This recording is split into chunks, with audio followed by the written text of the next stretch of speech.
Écoliers, élèves, enseignants et personnel administratif distingués par leur ardeur et abnégation au travail. C'est dans le cadre de la 17e édition du prix Charles Pémon de l'excellence.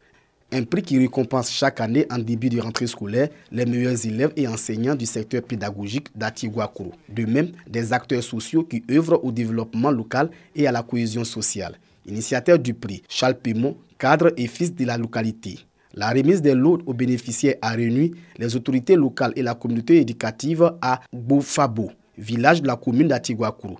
Il s'agit de susciter une saine émulation entre les apprenants, les enseignants et les motiver à la culture de l'excellence et du mérite. C'est dans l'éducation, c'est avoir bien compris les enjeux réels de nos États. Nous devons bien former nos citoyens, nous devons les préparer à prendre véritablement en main le développement, à être efficaces dans leurs actions, à être efficaces dans leurs réflexions aussi et à être efficaces dans leurs projections. Les autorités politiques, administratives et éducatives ont traduit leur reconnaissance aux donateurs pour son geste. Elles exhortent les lauréats à demeurer des modèles. À cette cérémonie, les responsables de l'ONG à Kondouabla ont profité de l'occasion pour offrir des kits scolaires à une trentaine d'orphelins. Je souhaite qu'ils prennent conscience du fait que c'est pour leur lendemain, c'est pour le devenir du pays qu'aujourd'hui on les a mis à l'école pour qu'ils puissent relever un défi. C'est une manière de m'encourager aussi à travailler. J'incite mes amis à faire autant que moi. En tout cas, c'est le travail paye. Je vous remercie au nom de tous les récipiendaires pour votre dévouement au développement d'Atigua-Kourou. Depuis 2005, plus de 3600 personnes ont bénéficié du prix Charles Pémon de l'excellence. Demeurer dans la quête de l'excellence en dépit des crises sanitaires, tel était le thème de la 17e édition. En ce début de rentrée scolaire, les élèves de la localité de Mbato n'ont pas été oubliés. Ils reçoivent des kits scolaires composés de cartables, de cahiers et de livres. Ces manuels scolaires, un soulagement pour les parents d'élèves qui peinent à joindre les deux bouts. Je remercie l'OMG aussi pour tout ce qu'il a fait pour nous les enfants. J'invite mes amis à travailler comme moi. Ce geste encourage nos enfants à mieux travailler. Je veux saisir de cette occasion pour dire que l'école enseigne, l'école apporte la connaissance. Mais nous, les parents, nous devons faire le relais de cette connaissance à la maison. La remise de ces kits scolaires traduit désormais l'engagement de l'ONG Bocam à contribuer aux initiatives de développement des localités de Mbato. Pour la présidente de l'organisation, ces dons marquent le démarrage de leurs activités. On a travaillé avec l'inspection de Mbato, l'IEP de Mbato à Numamba, l'IEP de Tiemelekro, Mbato à Sahara, Tiemelekro à Numamba.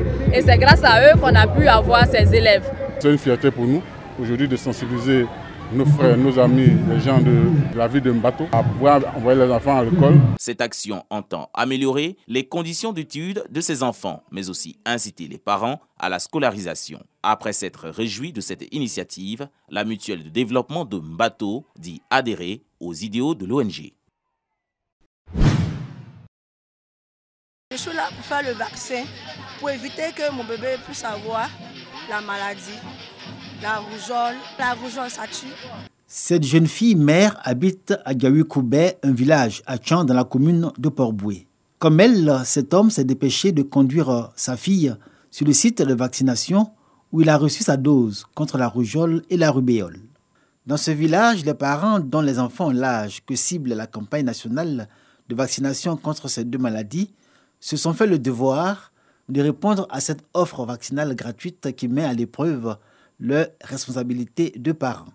J'ai vu qu'il y a un vaccin pour les enfants de 0 à 5 ans. Donc c'est pour cela que je suis retourné aller chercher ma fille pour pouvoir la vacciner. Il a déjà fait son vaccin et tout va bien. Il a déjà fait un autre vaccin, mais comme aujourd'hui nous sommes là pour la campagne, c'est pourquoi il a mis se faire vacciner. Gaoui-Koubé abrite 9 sites de vaccination. D'un site à un autre, la même animation, signe de l'intérêt que les populations portent à cette campagne nationale contre la rougeole, rubéole intégrée à la vaccination contre la poliomyélite.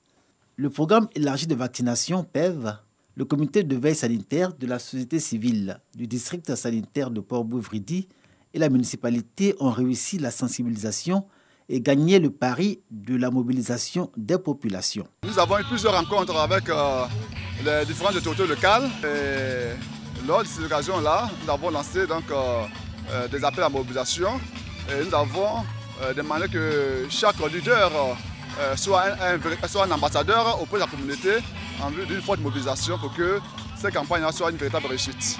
Le signe de vaccination, je vais partir, mais je vais attendre un peu parce que je suis occupé pour le moment. Je n'ai pas oublié, il n'y a pas de temps. À Adjawi-Koubé, où les besoins à tous les niveaux sont encore basiques, toute action posée dans le domaine de la santé est toujours bénéfice pour les populations et opportunité pour la municipalité.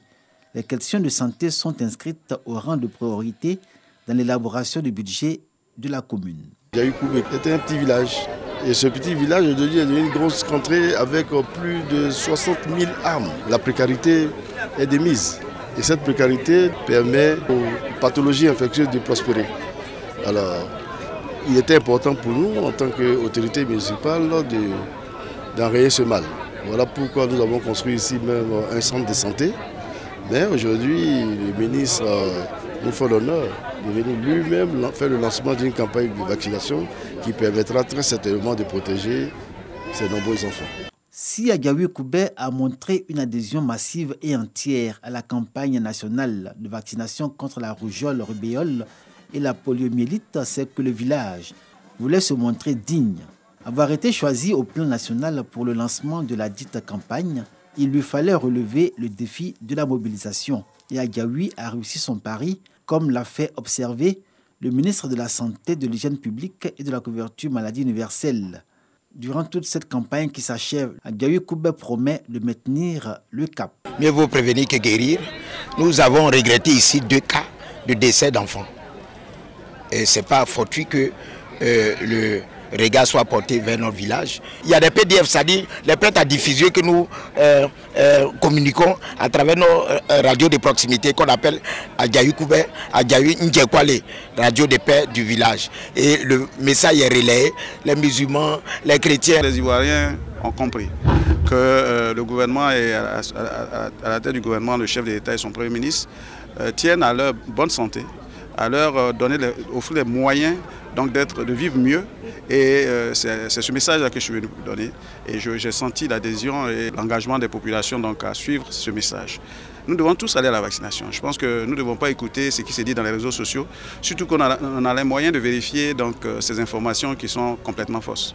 Partout ailleurs dans le monde, les gens vaccinent leurs enfants et personne n'en meurt. Donc il faut que les Ivoiriens se résolvent à vacciner leurs enfants. C'est une belle opportunité que le gouvernement offre à nos parents parce que aujourd'hui, sur le marché mondial, il y a des ruptures de vaccins, mais la Côte d'Ivoire se donne les moyens d'avoir les vaccins. Au niveau de la rubéole et la rougeole, nous avons les vaccins, la poliomyélite également. Mais même la Covid, où aujourd'hui, je pense qu'il y a une tension au niveau international, la Côte d'Ivoire fait partie des pays phares de la sous-région à avoir les vaccins. Nous avons plus de 5 millions de vaccins, et avec un stock qui est important. Donc tous ceux qui veulent se vacciner, c'est le moment. Sur les sites de vaccination d'Adjawi-Koubé, les enfants, mais aussi des personnes adultes, contexte sanitaire oblige et au nom d'un enjeu commun. L'occasion leur est donnée de recevoir leur dose de vaccin contre la Covid-19. Pour ce qui est du vaccin contre la rougeole, la rubéole et la poliomyélite, seuls les enfants, dont l'âge est compris entre 9 mois et 5 ans, sont concernés. Sur le territoire national, ils sont environ 8 millions à vacciner, pour un taux d'atteinte de plus de 95%.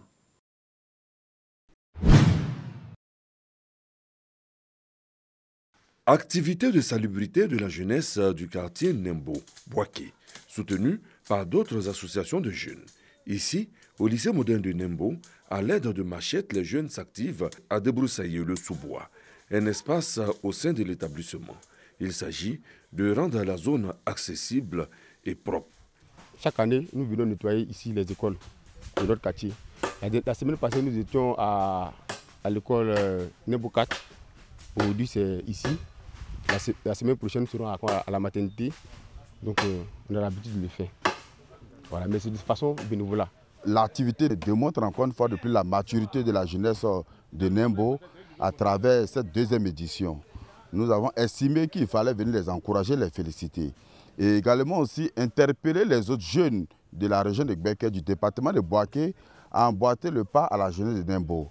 L'État seul ne peut pas tout faire. Une initiative encouragée par les responsables et enseignants du dit établissement. C'est un geste à louer parce que c'est du volontariat. Et comme je le dis, il y a un véritable problème d'insécurité. Le lycée était devenu un centre de fumoir pour la jeunesse, surtout nos élèves. Si les jeunes de Nembo ont décidé de venir mettre de l'ordre ici, en tout cas c'est une action à louer. Cette action environnementale et citoyenne de la jeunesse de Nembo se poursuivra dans d'autres structures publiques du quartier. D'une capacité de 3000 litres, le château d'eau de Siambli va desservir 3 fontaines à travers le village et procurer de l'eau potable à la population. Ce château d'eau d'un coût estimé à plus de 13 millions de francs CFA est un don de la commune d'Hospitalet en Espagne.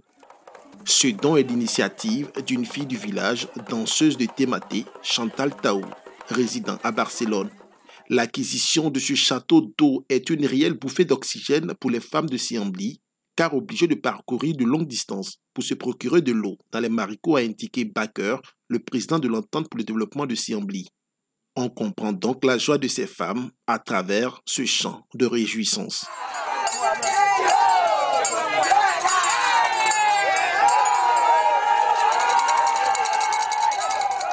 Pour sa part, le sous-préfet de Guézon, Prince Assémian, représentant le préfet du département de Fakobli, a salué l'acquisition de cette infrastructure et remercié le donateur avant d'exhorter la population à en faire bon usage.